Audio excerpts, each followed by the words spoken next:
es la cara, la verdad. Pero bueno, pues vamos a empezar, ¿no? Ya tenemos algún tiempito de revisar el texto de Gabino Barreda, la oración cívica, y había algunas cosas que me interesaba a mí destacar, ¿no? Y que ya habíamos comentado la vez pasada. Yo me había centrado mucho, además como de señalar el aspecto, pues como de una especie de racionalización filosófica de la historia, ¿no? En la que incluso hasta habíamos citado un poquito por allá a Hegel, ¿no? O sea, la idea de que de pronto, después de 36 años de que México es independiente y justo a la muerte de Maximiliano, que tiene pocos meses de haber muerto, Maximiliano de Habsburgo, en el Cerro de las Campanas, eh, este médico, ¿no? Trata de hacer como una especie de reconstrucción racional, pues de eso que apenas hace 30 años, 40 años, se llama México, ¿no? O bueno, este estado, nación, o bueno, habría que ver, ¿no? Incluso ahí en esa filosofía de la historia, si ustedes lo ven, el propio Gabino Barreda eh, señala cosas bien interesantes, ¿no? Respecto a, por ejemplo, el carácter, digámoslo así, progresista que ya existía en América, incluso desde tiempos coloniales, ¿no? Es decir, de pronto Gabino Barreda dice, bueno, sí, trajeron la religión, sí, trajeron, pero también trajeron, de cierta forma, una suerte de ilustración, ¿no? Al mismo tiempo, porque ya en la misma semilla de estas escuelas y todo esto, pues es de donde surge la propia búsqueda de la independencia, ¿no? A final de cuentas, quienes terminan liberando el país de España, de la corona metropolitana, es parte del clero, ¿no? O sea, gente, digamos, del mismo sistema pues, colonial, ¿no? De cierta forma. Eh, entonces, ya dentro de ellos existía como ese carácter, ¿no? Y fíjense, ¿no? Esa lectura como progresista de México y de la historia nacional, pues ya lo habíamos señalado, ¿no? También tiene como un carácter muy ilustrado, pero también era parte de la lectura positivista de la historia, ¿no? Esta idea de que existe como una especie de anhelo emancipatorio, muy de la ilustración, en el cual el proceso del todo este caos histórico, porque pues ustedes ven un poco la historia de México, ¿no? Pues, bueno, para empezar, empiezan aquí los liberales criollos mexicanos, eh, Miguel Hidalgo y, bueno, Morelos, y su guerra queda pausada ahí durante un tiempo, y luego al final la reactivan unos realistas, ¿no? Pues como Iturbide la termina consumando, en fin, ¿no? Bueno, y cosas muy extrañas. México no nace como siendo un Estado-nación, sino más bien como un imperio, ¿no? En el que pues ya lo vimos, las tres garantías, ¿no? Dios, bueno, la religión, la vida y la libertad, ¿no? Y la religión católica, pues por encima de cualquier otra cosa que ya habíamos señalado, ¿no? Como ese aspecto de guerra religiosa que tiene tanto la guerra de independencia, recordar a Morelos, ¿no? También en los sentimientos de la nación, él señala que la religión católica por encima de cualquier otra, y bueno, la consumación con Iturbide, en el que el ejército de las tres garantías, pues una de ellas es la religión católica, ¿no? México nace como siendo un país católico, no sé si me explico. El emperador Agustín de Iturbide, pues ya les he dicho, bueno, hasta ahí les puse unas fotos y todo, ¿no? De la Catedral de México, de la Ciudad de México, ahí están sus restos y todo, ¿no? Y bueno, pues es parte de nuestra historia, pero también hay caudillos militares tipo Miramón o tipo Santana, que no es que tampoco fueran como muy patrióticos, ¿no? En el fondo, pero tampoco eran, digámoslo así, pues los grandes líderes sociales o los grandes líderes políticos. Incluso a ellos les toca, ¿no? Tanto la pérdida del territorio, la venta y la pérdida del territorio, más del 60% del territorio de México, ¿no? Ya lo saben ustedes en la guerra de 1848, ¿no? Se pierde más de la mitad del territorio. O sea, de por sí México es grande, es muy grande. Este, imagínense, ¿no? Bueno, en fin, eh, pero que tampoco, digámoslo así, en su afán centralista, al menos estos líderes, ¿no? Pues jamás consolidaron tampoco un Estado centralista, porque pues, de pronto se desintegra Texas, ¿no? Se separa, se vuelve una república, porque llegan ahí unos esclavistas. O sea, también el sistema centralista de estos caudillos militares, pues tampoco correspondía con la extensión territorial del país, ¿no? Que era enorme. Ya lo saben, llegaba hasta Oregón en la parte de la, ¿cómo se llama? Costa oeste, y pues casi del lado de la Florida, bueno, la Florida no, porque la Florida era de Francia, pero pues por ahí, ¿no? Más o menos hasta el Golfo de México. Es impresionante, bueno, pues sí, se pierde todo ese territorio, Nuevo México, Arkansas, ¿no? Texas, por supuesto. Pues porque tampoco había una idea de, bueno, no había posibilidades materiales de un gobierno central con un territorio tan enorme, ¿no? Y bueno, pues luego llegan pues las diversas invasiones, ¿no? También el gobierno, el periodo de las leyes de reforma, y pues ya ven ahí, les mandé por ahí también creo que en su chat, una cosa sobre el Museo de las Intervenciones, ¿no? Pues México ha sido intervenido 5 veces, y de esas 5 veces a este señor Gabino Barreda le tocó 3, ¿no? Ya los ingleses, perdón, los norteamericanos, los españoles con los franceses, y luego Maximiliano, pues otra vez los franceses, ¿no? El ejército ahí de Maximiliano. Entonces son 3 invasiones a México y claro, pues obviamente no se lograba configurar un Estado-nación. No había la centralización de un poder bajo una burocracia estatal, ¿no? Eh, pues digamos, como se había logrado, por ejemplo, en el tiempo de Thomas Hobbes. Estamos hablando de Thomas Hobbes, pues este filósofo político, ¿no? Del siglo XVII, pues que por ahí del 1600 y tantos publica el Leviatán, justamente es la revolución gloriosa, así se le conoce, ¿no? Es el movimiento histórico de Inglaterra, pues en el que Juan Sin Tierra y Ricardo Corazón de León, todas estas historias, ya ven que hasta hay una película ahí de esta cosa de Corazón Valiente, no sé cómo se llame, pues son esas aventuras, ¿no? De esa época, pero justamente pues, la teoría política de Thomas Hobbes pues, es que el poder se tiene que centralizar en un aparato, digámoslo así, que sea capaz de obligar a todos los ciudadanos a cumplir con las leyes. Y esas cosas pues, nunca, no se han logrado en México, ¿no? Bueno, no sé si desde hace la época de Gabino Barreda hasta ahorita, ¿no? Digo, tener una autoridad central que sea capaz de ejercer el derecho. Eso es un Estado moderno. Pues, bueno, la idea misma que tiene el propio Max Weber, creo que le di a Aide Joana, en lugar de aceptar, le di rechazar. Bueno, la,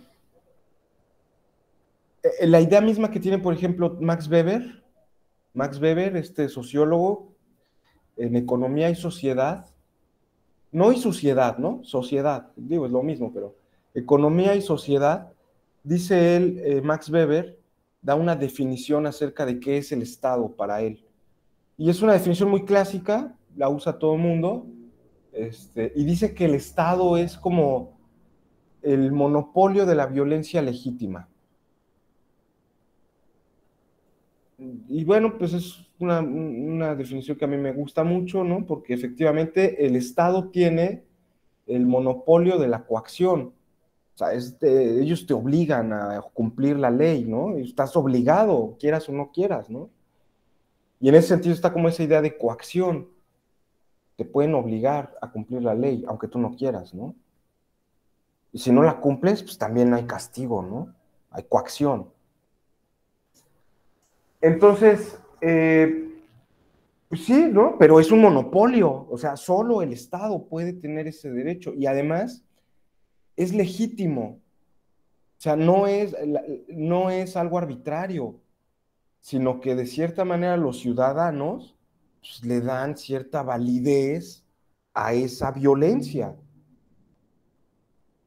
porque no, es un poco lo triste de México, ¿no? Que se pierde el pacto civil más básico, que es el del policía. El policía, pues, digo, hasta gráficamente, ahí lo ven, tiene un arma, ¿no? Pues él tiene el derecho a tener un arma y él tiene el derecho a obligarme a mí a hacer cosas, digo, a obligarme a cumplir las leyes, ¿no? Está autorizado, a diferencia, por ejemplo, de un ladrón, ¿no? Pues que el ladrón no tiene derecho a andar armado. Pues él no, anda armado, pues digo, es un ratero. O que me obligue a mí a hacer algo que yo no quiera, pues ese no está autorizado, no tiene validez su mandato, ¿no? Por eso digo un poco la tragedia del país, porque pues aquí, pues el que se supone que está legitimado para usar la violencia la termina usando en contra nuestra, ¿no? Porque esa violencia es para protegernos y la termina utilizando en contra de nosotros, ¿no? Entonces ahí, ¿cuál es la legitimidad del policía, no? O sea, pues, no te diferencia mucho traer una placa que ser un ratero. Digo, espero que a ustedes no les haya tocado, pero uno que es medio más loco, pues, las extorsiones de los policías son el pan de cada día, ¿no? Digo, nada más te ven la cara de marihuano y a ver, usted revisión, y órale, un madrazo, pum, ay, espérate, y ya te están ahí revisando, oye, espérate, Walter Benjamin no sabe de qué se trata la violencia, ¿no? Espérate, ¿no? Este, oye, y ya te sacan el teléfono, lo que sea, pero ¿por qué? Pues órale, váyase. Entonces ahí ya no hay legitimidad de la violencia, pues oye, ¿cómo va a ser posible, no? Incluso fíjense, hay territorios en los que la violencia legítima no la tiene el Estado, la tienen los narcos. Está legitimado, por ejemplo, yo di clases en algún tiempo en Guerrero, ¿no? En la zona de Tierra Caliente, entre el Estado de México, Michoacán y Guerrero, y había pueblos en el que era legítimo que el narco ejerciera la justicia, ¿no? Pues ellos eran los que determinaban quién era el malandro que merecía vivir y cuál era el que se tenía que morir. Y era legítimo por las personas, ¿no? O sea, esa era como la autoridad más legitimada, ¿no? No creían ya en la policía, ni en el presidente, ya nadie, pues. Los que tenían la verdadera legitimidad no era el Estado. Ahí los que realmente estaban apoyados por la gente no eran los policías, pues eran los malandros, ¿no? Entonces, ahí, digo, hablamos de Estado en México, es muy difícil, ¿no?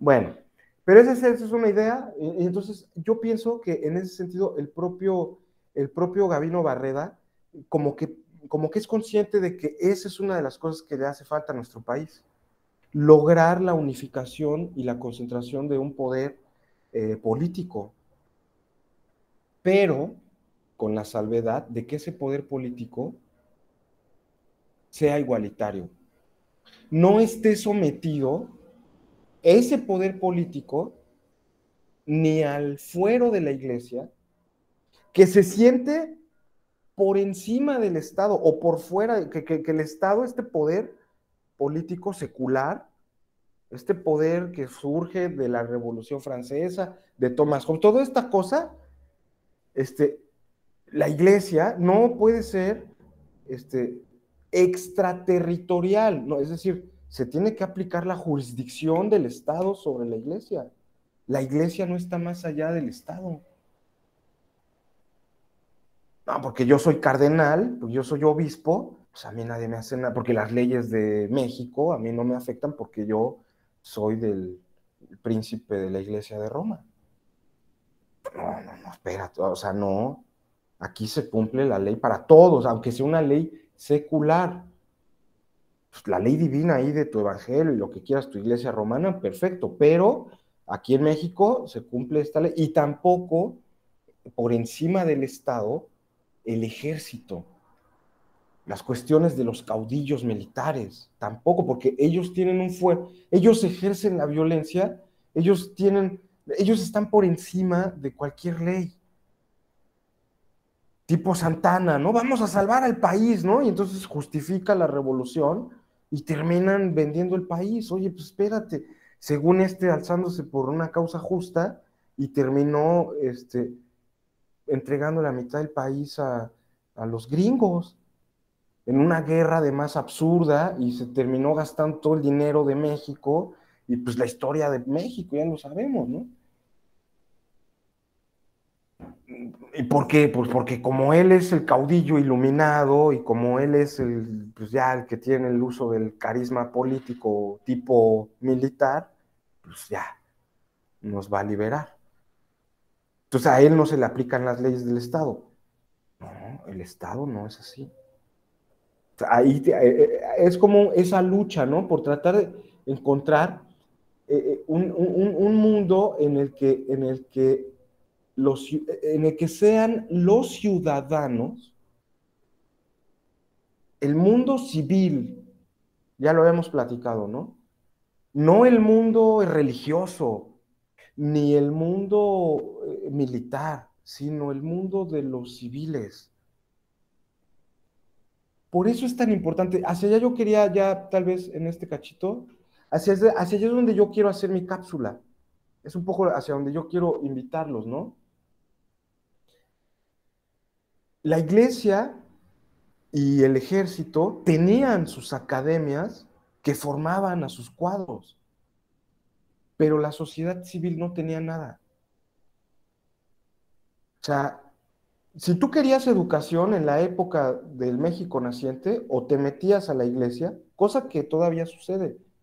Yo conozco muchas personas, incluyéndome a mí, que tuvimos educación gracias a la iglesia. Eso es así. Nos educaron sacerdotes, pues, no solo aquí, sino en otras escuelas. Vean, está la Ibero y tal. La religión sigue ejerciendo un poder muy fuerte en la educación de nuestro país, por supuesto. Unos compañeros que eran de la Sierra de Hidalgo, en la vida hubieran llegado a la preparatoria si no es porque un cura los metió al seminario. Claro, porque ahí se está jugando un fuero. Tú estás, tú estás, incluso fíjense, ¿no? Perdón que yo lo diga así, pero a veces cuando a uno se le educa en el seminario, una de las cosas que se te dicen, aquí perdón es mi experiencia, es que tú no eres como los demás, que hay cosas que a ti, no es que se te perdonen, pero que digamos, serían más comprensibles, ¿no? Entonces uno crece, pues, a veces pensando que sí, que hay cosas de las leyes que no se te aplican a ti, porque pues tú vives en el mundo de la inocencia, ¿no? Digo, si tú te hablas de tú con el Papa, ¿qué te va a preocupar que el presidente municipal quiera decir lo que quiera? Pues tú le hablas al Papa de, oiga, señor, fíjese que no sé qué, ¿no? Y es una cosa de élites, es una cosa de élites, así es, ¿no? Te selecciona, ¿no? Un poco diciéndote que eres diferente a los demás, que eres distinto, ¿no? Una cosa, a veces yo se los decía a mis alumnos del seminario, yo creo por eso ya luego me corrieron, pues que esa educación los volvía personas muy hipócritas, porque pues cómo vas a ser mejor que alguien más, nada más porque alguien te lo dice, ¿no? O de dónde, ¿no? Entonces, bueno, luego así les pasaba, y si es una educación muy elitista, o la educación dada por el ejército, también son las instituciones, la iglesia y el ejército que brindan educación en este país. Vean cuántos deportistas, cuánta gente ahí no hay en el ejército, ingenieros, gente, o sea, médicos, todo, pues el ejército cumple una función también, pues, vamos a decirlo así, de educación, pedagógico, como quieran, ¿no? Igual conozco mucha gente que no habría sido, ahí sí ya no es experiencia personal, pero pues, grandes médicos militares, ¿no? Y ya uno ve un poco su origen y pues no, pues de la Sierra de Puebla, ¿no? Etcétera, pues claro. Y ya están al servicio pues de la élite del ejército, porque también estar en el ejército pues es un poco, no cualquiera aguanta ahí estar que te humillen, ¿no? No sé cómo es el ejército, pero es una cosa un poco dura, ¿no? Entonces no cualquiera aguanta y es una formación ahí muy elitista. Y también tú te manejas al margen de la sociedad, incluso hasta se burlan, ¿no? Los militares de los que son civiles y tal, ¿no? Bueno, ahí ya en esos tugurios, ya luego ahí los militares ahí se la pasan burlándose, ¿no? Ah, que los civiles y que no sé qué, tienen su lenguaje entre ellos, y pues, claro, ¿no? Es un gremio. Y, y la sociedad civil no existe. No existe algo así como la Burgerlichkeit, para usar el lenguaje de Hegel, ¿no? La eticidad burguesa. Pero no en el sentido de Marx, ¿no? Así, los burgueses malditos, no, sino pues, el individuo moderno, el que es propietario, el que a través de su propio trabajo logra generar una fortuna, ¿no? El que sigue una ética puritana tipo capitalista, de ahorro, de esfuerzo, de trabajo, dedicado a su profesión, ¿no? Bueno, esos no existen, ¿no? Esos no hay. No hay profesionistas en México, no había. Ya lo ven, este médico se tuvo que ir a Francia. Entonces, ahí es hacia donde, perdón, ya quería ir mi cápsula, ¿no? La importancia de la educación pública. Gabino Barreda lo nota bien, o sea, si queremos tener en esta oración cívica, si queremos tener una identidad nacional, tenemos que trabajar con la educación. Porque los mexicanos solo tienen dos moods: obedecer o hacer la guerra. No tienen otra visión en su vida. O obedecer como mulas o pelearse toda la vida como perros y gatos. Pues tenemos que educar a esta gente, quitarlos de su colonia mental.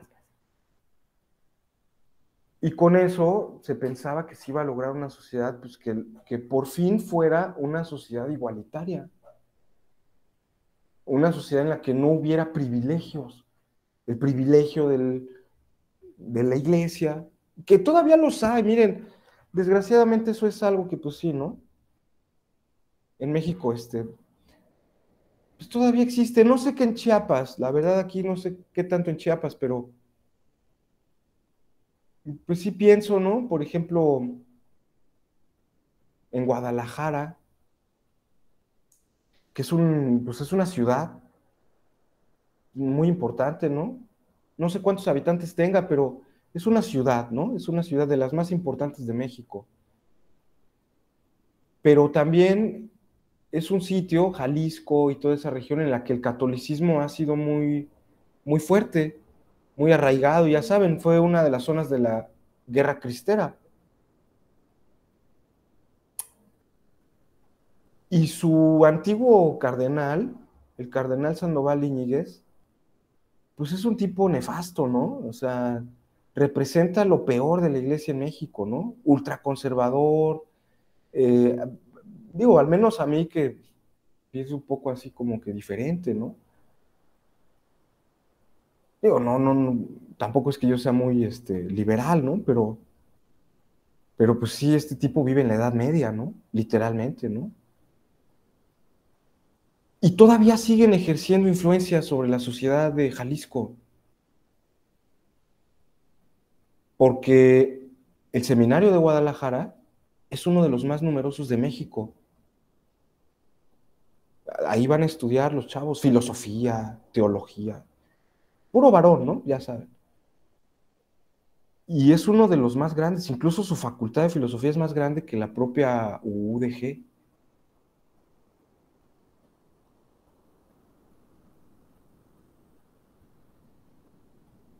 Tienen una gran tradición, más que la propia universidad. O sea, son una educación paralela, ¿no? Tienen el ITESO, también, ahí están los jesuitas, ¿no? con como es como su Ibero, ¿no? El Instituto Tecnológico de Estudios Sociales del Oriente o algo así. No sé cómo sea su nombre, pero es ITESO, ¿no?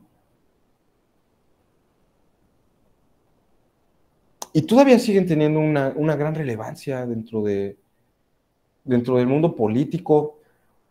Estas perspectivas católicas, religiosas, hablo particularmente del catolicismo, era la religión de la corona, de la colonia, ¿no? No sé qué tal con los protestantes, los evangélicos, ¿no? Tal vez a ellos les fue un poco mejor porque pues eran minoría. No lo sé, no lo sé. Pero al menos sí hubo ese enfrentamiento respecto a la curia romana. Y también ha sido como muy raro, los países de Latinoamérica no entienden esta relación tan conflictiva que hay entre México o entre la comunidad mexicana y la Iglesia Católica, ¿no? Como que no entienden por qué para los mexicanos poner en una sala de la UNACH un cuadro de la Virgen de Guadalupe sería un acto casi sacrílego contra la laicidad, ¿no? O sea, como que eso puedes ponerlo tú en Perú y no pasa nada, ¿no? Me decía un amigo, en Colombia, afuera de la facultad había una virgen y no, nadie decía nada, ¿no? Pero a ver, imagínense que ponemos una virgen ahí en el chiquero de humanidades o algo así. Bueno, pues, porque tenemos, claro, yo pienso, pues es que en México hemos tenido 3 guerras de religión, o sea, no es de balde, ¿no? Que haya como cierto resquemor. Entonces, eso es como por una parte, ¿no? Pensar que lo que se quiere es construir una sociedad igualitaria basada justamente en un ideal civil, en un ideal ciudadano. Eh, y aquí ya tal vez para cerrar un poquito esto y comentar algunas otras cosas si quieren, sobre la oración cívica, que también me llama la atención. Eh, Tal vez decir que hay como una especie de anhelo, no sé si ustedes lo notaron, de una cosa que el romanticismo alemán, pero también Hegel, Hölderlin y Schelling, me refiero al Hegel del periodo del seminario de Tubinga, el Hegel joven, el Hegel de los escritos filosóficos teológicos. El Hegel, por ejemplo, de La vida de Jesús, es una gran obra, se la recomiendo muchísimo. Mi libro de filosofía favorito, entre otros, pero ese es, no, hombre, de los mejores que he leído. La vida de Jesús, así se llama. Es una lectura del Evangelio que tiene Hegel, donde Jesús, fíjense, es una especie de kantiano que sigue el imperativo categórico. Padrísimo, ¿no? Veras, se los recomiendo muchísimo. Porque Hegel hace una lectura ahí del Padre Nuestro, ¿no? Y qué significa, y todo, es padrísimo, ¿no? Se lo recomiendo. Pero es ese Hegel, ¿no? Es ese Hegel también de la vida de Jesús, de el otro texto que se llama sobre la positividad de la religión cristiana. Y aquí el término positividad o el término positivismo o el término positivo en Hegel es un término técnico, entonces hay que tener cuidado. Voy a tratar de dar alguna idea, alguna concepción de qué es para Hegel la positividad. Eh, no se dejen llevar por la palabra solo, no es algo positivo esto de positividad. Entonces, cuando hablamos de la positividad del cristianismo, en realidad estamos hablando de algo muy negativo del cristianismo, porque la positividad, según el pensamiento de este joven Hegel, este Hegel del seminario de Tubinga, eh, es como una especie de cascarón, es como una especie de fachada que pone la institución, pero que no se corresponde con el espíritu de la misma. Hegel llama positivo a todo lo que carece de espíritu. Espíritu en el sentido del desenvolvimiento de la razón, de la historia, del movimiento dialéctico de la razón. Es un momento en el que se detiene y como un cascarón se toma una fotografía y se toma como si ese momento fuera la universalidad de todo el cristianismo. Perdonen, pero es el término de Hegel, ¿no? Positividad. Entonces, yo me lo imagino así, el cristianismo, para traducirlo un poquito a mis palabras, el cristianismo, dice Hegel en este texto de la positividad del cristianismo, y hacia allá es donde voy, ¿eh? O sea, no es un alboroto lo que estoy haciendo. El cristianismo surge como, para Hegel, ¿no? Como una necesidad histórica. Para Hegel el cristianismo es algo necesario en la historia. O sea, se tuvo que haber dado un pensamiento así y además lo justifica y todo. Él es cristiano, Hegel, evangélico, puro, ¿no? Pues acaba de estudiar en ese seminario luterano. Entonces, para él, el, el cristianismo que se vive en su época es una especie como de ideología que atenta contra esa universalidad del cristianismo. Es como una especie de máscara que utilizan instituciones que no son o que no tienen nada que ver con el espíritu del cristianismo eh, para su propio beneficio. A eso le llama él positividad. Entonces, la positividad de una religión, según Hegel, está, por ejemplo, en sus ritos, en sus rituales. En que sea más importante que tú vayas bien vestido a la iglesia a que vayas arrepentido. Lo vemos, ¿no? Yo voy aquí a la iglesia de San Francisco, pero pues voy en mi ropa de domingo, ¿no? Así, y de filósofo de domingo, ¿no? Ya saben, mi traje de Tuxtla Gutiérrez, tu short y tu camisetita aquí X, ¿no? Y pues llegas, ves ahí cómo llega la gente, ¿no? Las señoras fifís con su peinado, los niños ahí con sus, bueno, con smoking, ¿no? Y eso es más importante a veces en el templo, en la misa y todo, porque ocupan los primeros lugares y tal, que el que llega arrepentido a decir, bueno, después de una cruda, así ya bien mortal, ¿no? Ay, Dios mío, perdóname, güey. Mira, si en la borrachera te ofendí, con esta cruda hasta me sales debiendo. Discúlpame, Dios mío.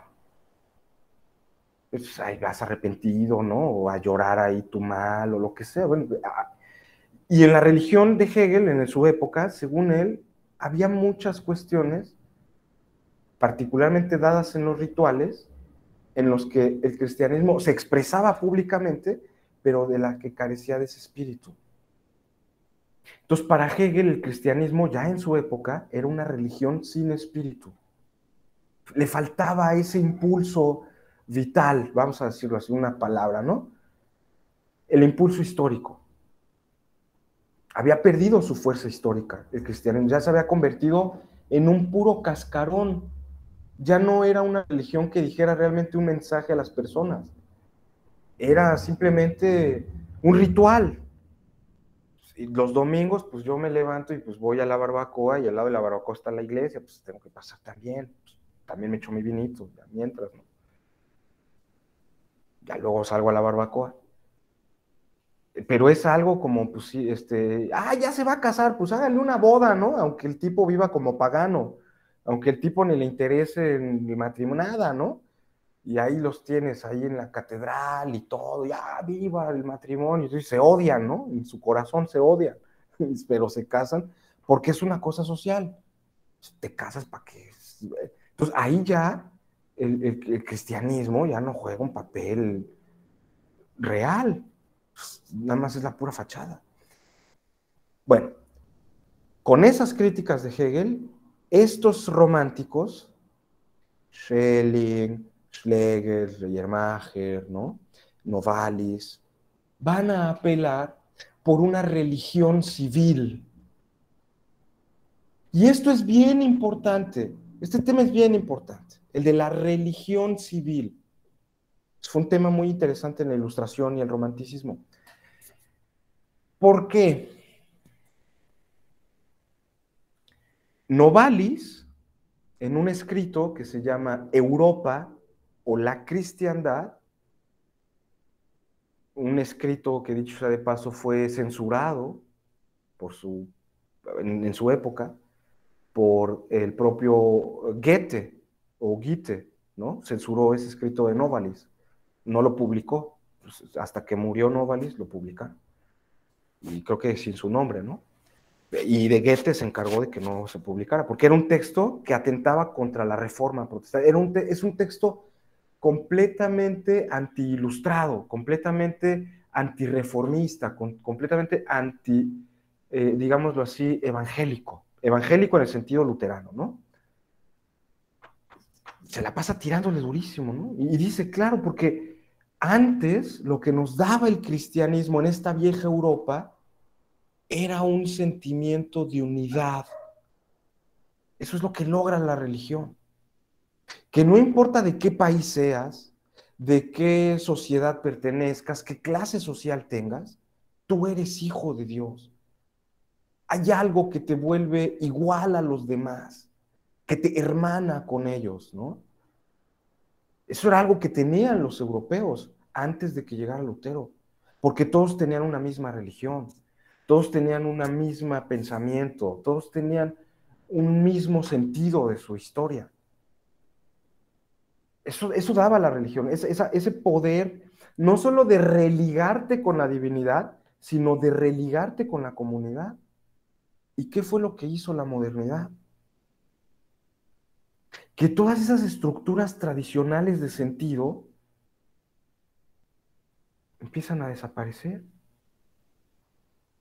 ¿Qué nos une ahora a ustedes y a mí?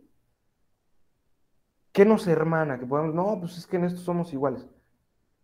El mercado capitalista es lo único que nos hermana. Que ustedes y yo somos productores o consumidores o acumuladores y que nos vamos a relacionar en una relación de intercambios mercantiles. Ahora ya, ¿qué nos hace a nosotros mexicanos? No que tengamos el mismo color de cara de nopal, ¿verdad? Hay una ley así bien abstractota, ¿no? Llamada Constitución, que dice en términos formales que aunque tú parezcas chino mandarín, pero si tú naces en México eres mexicano. Entonces, ¿qué nos vuelve mexicanos a los mexicanos? Pues un papel que dice que yo soy mexicano, pero ese papel es una cosa burocrática, ¿no? O sea, en realidad yo no soy así realmente hermano aquí de mi vecino o que realmente me conecta con otros, ¿no? Entonces, fíjense, las religiones tenían ese poder, el cristianismo tenía ese poder de unificar la comunidad. Hay un debate bien padre, ya para ir cerrando, sobre eso quiero ir. Religión civil, que es lo que propugna Gabino Barreda, es lo que propugna su escrito, una religión civil, que nos hermane algo diferente, que nos hermane la búsqueda del bien común, un proyecto de país. Porque divididos estamos, pero ya necesitamos encontrar algo que nos unifique. Ahí, sobre ese tema, hay un texto, hay un debate muy famoso, ya lo saben, entre Joseph Ratzinger es el que luego fue papa, ¿no? Benedicto XVI, cuando era cardenal allá en Alemania, y Jürgen Habermas, el filósofo, gran teórico de la tercera generación de la escuela de Frankfurt, ¿no? Heredero de Adorno, de Horkheimer. Bueno, Horkheimer no lo quería, pero Adorno sí. Marcuse tampoco lo quería. Eh, a Habermas. Y tienen un debate justamente acerca del fundamento prepolítico del liberalismo. Para Joseph Ratzinger, el liberalismo político por sí mismo es incapaz de crear lazos comunitarios entre los sujetos. Se necesita la religión.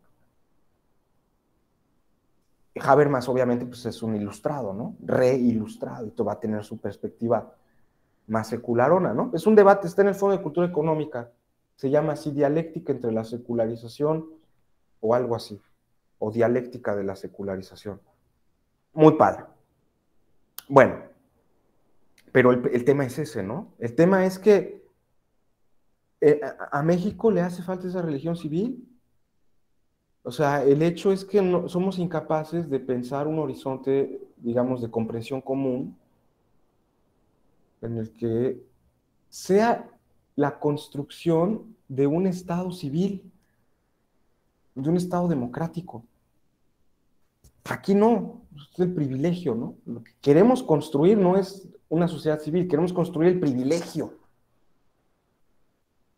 no la igualdad, sino y entonces ahí, pues bueno, ha sido duro, ¿no? Pero a ver, ya para cerrar, entonces, vuelvo a Hegel, está esta crítica al cristianismo como una cuestión positiva, en ese sentido como un mero cascarón, y la necesidad, digamos, señalada por el romanticismo, de una religión civil, porque la modernidad, y esa es la experiencia que tienen los románticos de la modernidad, ha venido a sustituir las tradiciones pues, con un torbellino de cosas que uno no entiende muy bien de qué se trata todo este subjetivismo. Pues, no tienes de dónde agarrarte en el torbellino de la modernidad. No puedes volver al pasado, ¿no? Porque pues, las tradiciones para los modernos son una vacilada. Sí, pero entonces, ¿de dónde te agarras, no?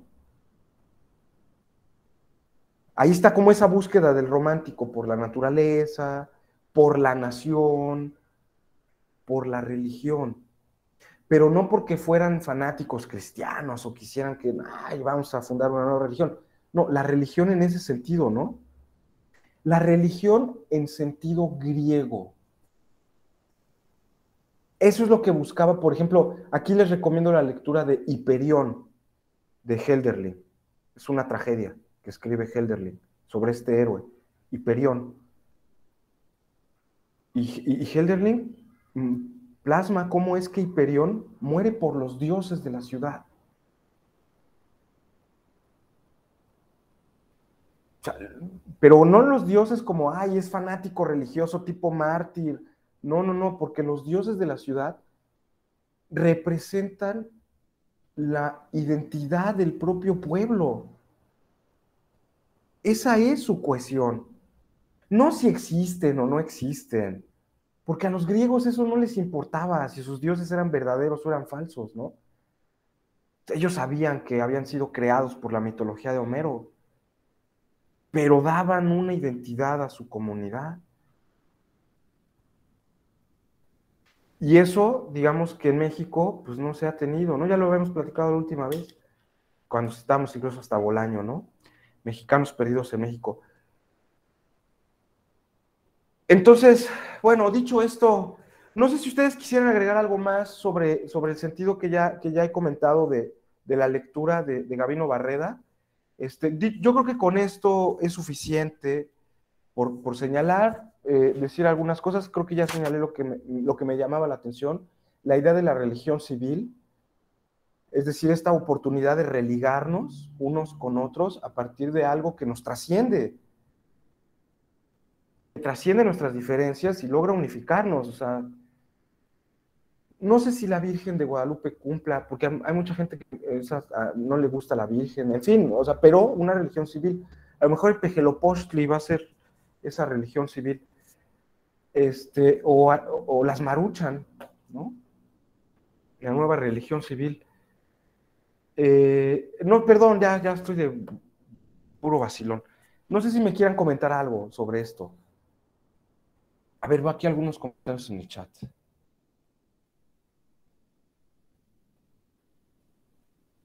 Bueno, sí, la educación es elitista, sí, efectivamente.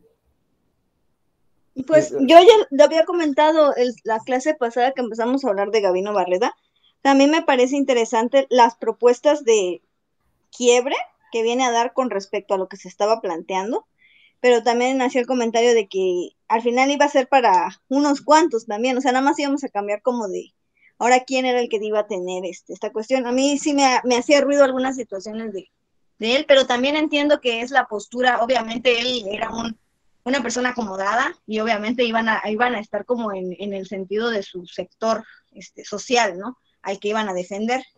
Realmente no, estos cambios que vienen no es para el pueblo en general, sino para un pueblo que también está siendo vejado, que es este criollismo que está en boga, ¿no? En el que del otro lado del charco les están diciendo que por cuestiones, no sé, geográficas, la humedad, de no sé qué, su intelecto es mucho peor que el de un peninsular, ¿no? Entonces, obviamente ahí también están siendo como vejados, están siendo como echados para otro lado y pues tienen que, digamos, pues estructurar de otra manera. Pero al final de cuentas no siento que haya y hasta la fecha, o sea, pasaron otro siglo, llegamos a la Revolución Mexicana y seguimos con en el mismo discurso de que solo son unos cuantos los que iban a hacer este cambio. Digo, estamos en el 2021, en la aparente cuarta transformación también es un chiste, entonces seguimos como en lo mismo, ¿no? Nada más como que le pasan la estafeta, o no le pasan, sino la arrebatan, y supuestamente hay un logro social, pero en realidad nada más es para unos poquitos, pues. Entonces, sí entiendo la importancia de Gabino Barreda en esta cuestión, porque sí hubo, digamos que otras cosas después de ellos. De hecho, ya después, 100 años después, los ateneístas lo retoman. Bueno, no sé si 100 años después, pero lo retoman para poder, como de ahí tratar de hilar otra cosa con respecto a su contexto, pero pues siento que seguimos en lo mismo. Incluso ellos siguieron en lo mismo y luego los que vinieron después de ellos y así nos vamos, ¿no? Entonces, yo creo que hay otra cuestión ahí de raíz que no hemos logrado atisbar como mexicanos, que es para poder realmente dar un cambio, no sé, como por ejemplo los franceses, y derrocar completamente su monarquía, ¿no? Y ser libres, ¿no? No lo veo aquí, sinceramente, en ninguna de las luchas sociales marcadas. Pero ya ves, yo soy muy negativa. No, no, no, no, bueno, aquí dice David, con la 4T no se metan, aquí puro Noroña Lover, ya saben, ¿no? Lo seguimos ahora que le dio COVID y todo, hasta damos dinero al pobrecito, ¿no? Porque no se va a quedar pobre. No, no es cierto, no, no, no, no, no damos dinero, ¿eh? Ni lo vemos, pero ahí sabemos que existe. Bueno, a ver, es que hay algo en lo que tienes razón. Hay algo en lo que sí tienes razón, Rox, y no creo que sea tanto porque sea, digamos, muy negativa. Gabino Barreda sí está llamando a formar una nueva élite. O sea, eso es cierto. Y yo creo que eso es como una de las cosas que tendríamos que discutir en realidad. El origen de las élites latinoamericanas o el origen de las élites en México. Obviamente hay élites en la iglesia y hay élites en el ejército, obvio. Pero la élite, y voy a usar otra vez la palabra de la sociedad burguesa o de la eticidad burguesa, pero no porque sean dueños de fábricas o así tipo marxista, no, sino la vida burguesa entendida como la vida ilustrada, como una persona ilustrada, urbana, por ejemplo, ¿no? Que vive en un medio urbano, que tiene acceso a una educación media y media superior o superior, ¿no? Se da en un contexto, entonces puede ser profesionista, etcétera. En ese sentido, sí estamos hablando de una sociedad civil que no existe en México. México era un país 100% rural. No había una industria, ¿no? Tampoco había vamos a poner esos términos, una mentalidad o un caldo de cultivo puritano, en el que el esfuerzo, el trabajo, o sea, no teníamos la ética de los gringos o de los ingleses, ¿no? Hay que decirlo, pues ellos, Max Weber ahí tiene su escrito y todo, ¿no? No estoy diciendo que sea la verdad lo de Max Weber, pero bueno, la ética del calvinismo y la ética de los metodistas y de los puritanos norteamericanos, pues de cierta manera propicia cierto individualismo concentrado en la producción. Eso es así. Mientras que el catolicismo pues es más bien la colectividad, ¿no? El feudo, ahí tienes tu rancho, ¿no? Se junta todo el pueblo y aunque no tengan nadie dinero, pues hacen una fiesta de $50,000 y queman al santo y todo, aunque luego no tengan ni qué comer, ¿verdad? Porque así somos, ¿no? Está bien, es México, ¿no? Somos católicos o es parte de la cultura de México, ¿no? Este, Oiga, ¿y cuándo va a arreglar aquí su casa? No, pues no sé, pero ahorita voy a dar 100,000 tamales para que el niño de Atocha pase por aquí por mi casa, ¿no? Oiga, pero se va a caer, ¿por qué no mejor le pone usted aquí una viga de acero con todo lo que va a gastar? No, el niño de Atocha. Y tú dile eso a un gringo o dile eso a un inglés, por eso les encanta venir aquí, ¿no? Wow, ¿no? Cuánta maravilla. Pues claro, porque todo su dinero no se va en las fiestas de los santos, sino se metió al mercado, a la producción, ¿no? No en sus iglesias, vayan ustedes a España, las iglesias llenas de oro, pues sí, ¿de qué te sirve? ¿No? Están ahí todo bien bonito, el oro, bien padre, tú llegas a Inglaterra, no hay ni una iglesia, las iglesias que hay son de cartón, así tipo las que hacen aquí los hermanos mormones, ¿no? Tabla roca y órale, pum, ¿no? Que aquí tienes tu catedral de 50,000 millones de euros y vaso, ¿no?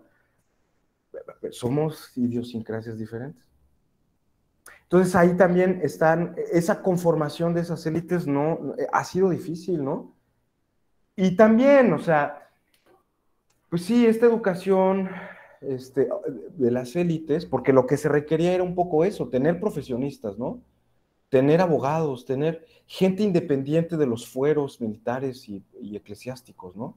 Abogados, médicos, lo que reclama el mundo urbano de la vida social, los profesionistas, así llamados, ¿no? Y creo, mira, sí, a pesar de todo, o sea, creo que también no habría que ser tan duros, o sea, a pesar de todo. La Ley General de Educación Pública es apenas de hace 80 años. Bueno, hace 100 años, porque es 1920. O sea, México tiene educación ilustrada, laica, hace apenas 100 años.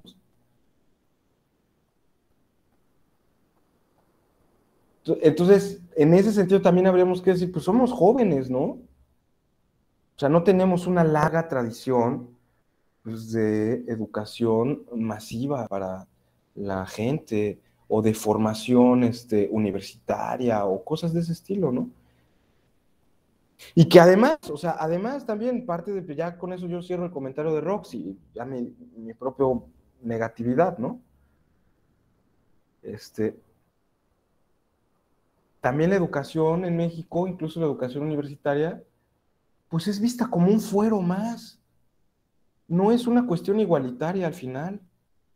También es vista como si uno estuviera por encima de las leyes. Vean a los abogados cómo se comportan. Son los primeros que rompen la ley.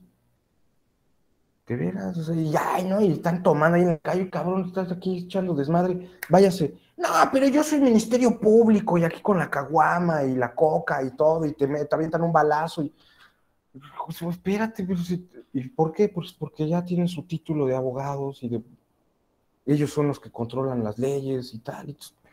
Oye, pues entonces estas élites son muy corruptas, ¿no? Porque realmente no significan un criterio de igualdad.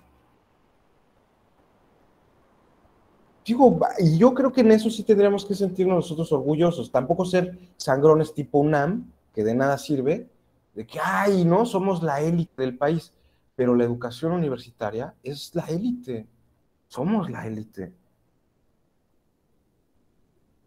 Contadores, médicos, y vean cómo se comportan nuestras élites. De veras, a mí hasta vergüenza me da, pero ya para cerrar, porque tengo que ir a la otra sesión, bueno, ahí en un congreso, no quiero decir el nombre, pero mandamos ahí el reconocimiento a que no me regaña. Oiga, ¿por qué no puso bien mi nombre? Pues, ¿cómo no? Si usted aquí está su nombre, ¿cómo se llama? Pues así, ya está. Pues aquí está. Pero no le puso que soy doctor. Pues, pues, pues yo nada más puse su nombre, o sea, yo, bueno, si quiere, si usted me saca su acta de nacimiento que dice ahí doctor fulano de tal, yo así le pongo porque, pues, que yo sepa, el título académico no forma parte de tu nombre.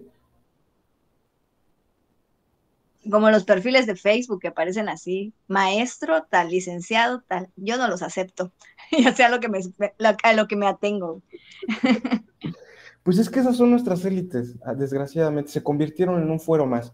Pero bueno, porque así operamos a veces. Yo, miren, ya nada más para cerrar, como iba yo en la prepa, Francisco, filósofo, pues bueno, ya eso es un halago, ¿no? Que alguien me diga filósofo, pues digo, más que me diga licenciado o maestro, pues ya que te digan es un halago más, ¿no? No es un título académico, es un título, yo creo, de vida o de otra cosa, académico. Hay muchos que tienen sus doctorados y cero filosofía, ¿no? A ver, no, o sea, iba yo en prepa y ya saben cómo son los de la prepa. Había un profesor que se llamaba tal, ¿no? Porque él así se llamaba, él se llamaba ingeniero tal. Y entonces, como yo era bien malandro, siempre me ha gustado ser así, pues por eso también así me ha ido, ¿no? Eh, licenciado. Licenciado, una pregunta. No, no me diga licenciado, yo soy ingeniero, mi trabajo me costó y toda la vida. Claro, al final reprobé la materia porque pues, sabía que nada más lo estaba yo. Licenciado, ¿no? No soy licenciado. Ah, bueno, licenciado, ¿no? Licenciado en ingeniería, pues es eso. Bueno, ya, no vamos a contravertir a nadie. A mí me pasó algo así, pero fue un error. Después me chivié porque sí se interpretó de la otra manera. No escuché lo que me estaba diciendo una alumna y entendí que si yo era licenciada.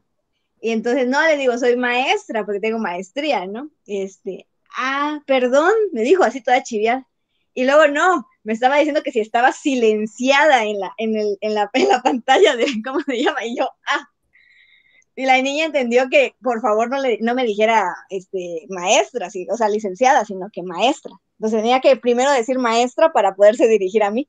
Entonces fue un error ahí medio bochornoso. Le digo, no, no, no, ¿cómo crees? Pero la pobre niña también se chivió y se asustó, de hecho. Haber dicho maestra nazi, qué horror. Sí, sí, sí, es muy normal, ¿no? Es muy normal, pero, pues mira, con que te llamen por tu nombre, yo creo que es suficiente, ¿no? Yo tengo un amigo que recién tiene su baby y me dice, mira, ya con que te digan, güey, ya, ya, aquí mi esposa quería ponerle un nombre así bien, al rato le van a decir mil apodos cuando llegue a la primaria. Mira, con que ya te digan, güey, ya es suficiente. Bueno, no sé, no sé, pero este,